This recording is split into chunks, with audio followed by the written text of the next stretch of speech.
Greetings, my beloved family. This is Waleta Kidan, aka Key. Welcome to my digital empire. Today, I want to make a short video on what really love is, and if you are new agers, and of course, if you are in the path of your spiritual awakening, you you heard a lot about boundaries and how to have a strong boundary when dealing with your fellow humans, and how to have an energetic boundary when coming across people like narcissists or toxic people, or like people with envious energy. So it's been, I think, the idea of boundaries and protecting your energy in general had been pedestalized in the new agers world. So lately I'm coming up with my version to everything that this world tells me, because I don't think it's necessarily right how we define things and how we relate to the things that we define as humans. Sometimes those definitions we give to things can be contradictory to our natural state as human beings. So, there's nothing wrong with having boundaries. And of course, I always constantly work on that myself as a part of my spiritual growth. I would know when I have to limit someone when in times of mistreatment, and when I'm uncomfortable with how people see me or talk to me or approach me.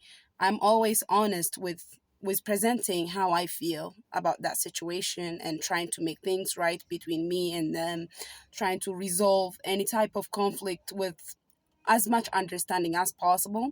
But when it comes to love, it still is not a piece of cake. When people tell you about how to unconditionally love, and love is the greatest, the sweetest emotion there is, that we can that love is the highest vibrational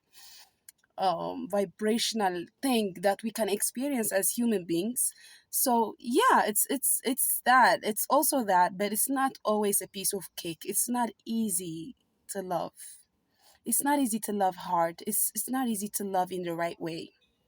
It's not easy to accept people, especially if you're fighting with yourself, if you are still struggling to acknowledge you for who you are, if you have a problem with self-esteem and sense of self, if you have a problem with understanding your needs and having them met, to try your best to have them met on your own. If it's not easy, if you are still not processing your childhood trauma, if you are not still allowing yourself to remember your past lives, to come into your essence, your full essence as human beings. So it takes a little bit of sacrifice. I heard somewhere there is a process of devoting yourself to the greater, to the highest good.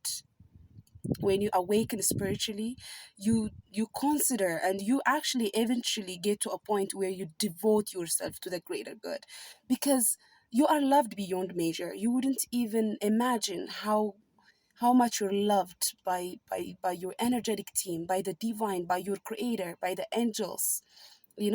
Yesterday I remembered how sometimes how I would give into to dark energies when I sleep in bed.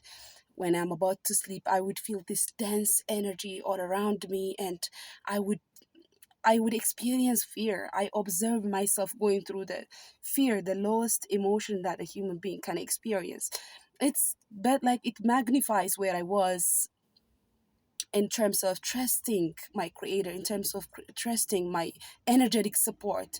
Even when I'm doubting that they're not there, they have always been there. Even when you don't know that, when you deny the creator, he's always there.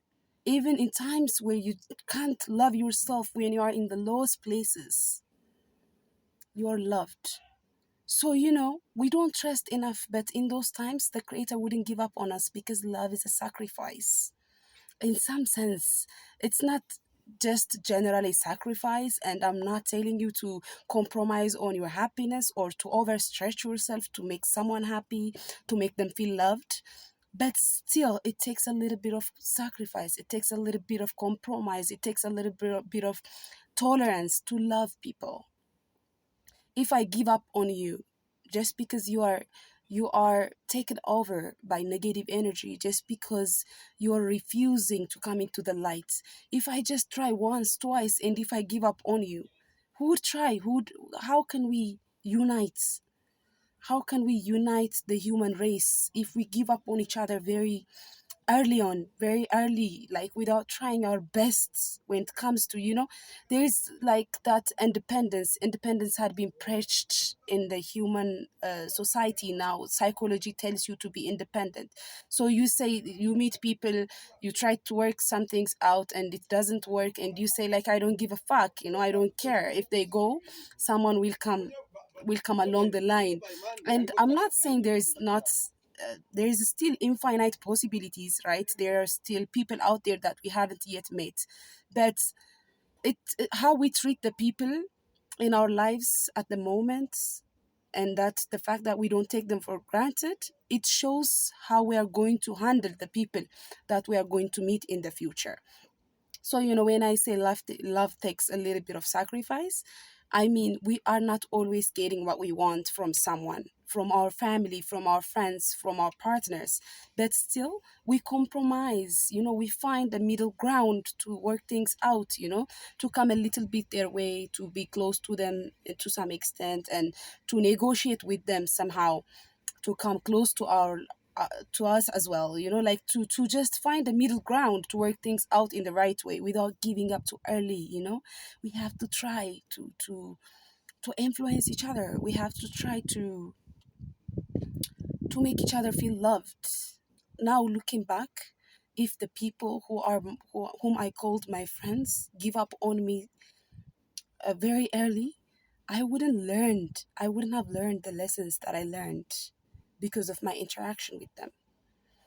When I say love takes a little bit of tolerance, we don't find ourselves in an environment that we necessarily like. We we we don't necessarily like the environment that we are in. We don't necessarily like everything about someone that we love and we call our partner or our friend, but still we try to understand them. We try to negotiate with them. Jordan Peterson said in one of his videos, most people, what they lack, the skill that they lack is when it comes to communication, they don't have that skill of negotiation, working things out in a modest way. And I'm now practicing that because life taught me that I can't always find the people that I entirely like, or friends that I entirely enjoy, or environment that I entirely makes me happy. There is always something to work on. There's always something to resolve. There's always something to look into at a deeper level. So guys, I'm just saying, it's all about devoting yourself to the greater good, because you are loved by that energy. You're loved by that divine energy, and as much as it loves you, it boosts you, it helps you, it supports you, you also have to do the same thing for it. It has to reciprocate. And how I devote myself to love is by seeing people the way they are and by not giving up on them, no matter what they do. And if they choose to be wicked, I'm still going to be available to show them how to be righteous. And if I'm going in the right direction, I would expect my fellow human to pick me up and to teach me the way to the divine. That's what I'm saying, guys. So this is the short video. I love you so much. I wish for all of you to have a wonderful day and exploration time. We all are on a mission from the Most High. That's why you are watching this video. That's why I'm making this video. So I love you all. I will see you next. Bye. Rastafari. Selassie.